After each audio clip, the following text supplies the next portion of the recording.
Die geloof waardeur ek lewe, saamgestel uit die geskrifte van Ellen White, die gees van ware heldendom. Maar die Here help my, daarom kom ek nie in die skande nie.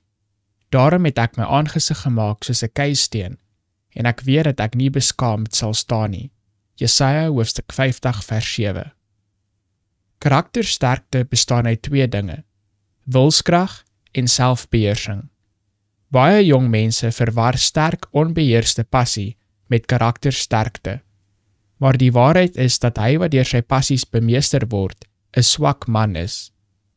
Die ware grootsheid en adel van die man word gemeet aan die krag van die gevoelens wat hy onderdruk, nie aan die krag van die gevoelens wat hom onderdruk nie.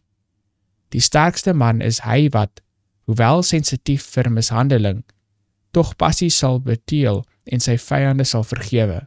Sulke manne is ware helde. Die voorbeeld van 'n energieke persoon is verrykend. Hy het elektriese krag oor ander. Hy ontmoet struikelblokke in sy werk, maar hy het die stoot in hom, en in plaas daarvan om toe te laat dat sy pad versper word, breek hy elke versperring af. Daar is dorings in elke pad. Almal wat die Here se leiding volg, moet verwag om teleurstellings, kruise en verliese te kom. Maar 'n gees van ware heldemoed sal hulle help om dit te oorkom. Baie vergroot skynbare probleme grootliks en begin dan hulself jammer kry en soog voor moedeloosheid. Sulke mense moet 'n algehele verandering in hulself maak. Hulle moet hulself dissiplineer om inspanning te lewer en alle kinderlike gevoelens te oorkom. Hulle moet besluit dat die lewe nie deur onbenullighede vermorsel moet word nie. Laat hulle besluit om iets te bereik en dit dan doen. Baie maak goeie voornemens, maar hulle gaan altyd iets doen en kom nooit daarby uit nie. Omtrent al hul voornemings kom neer op praatjies.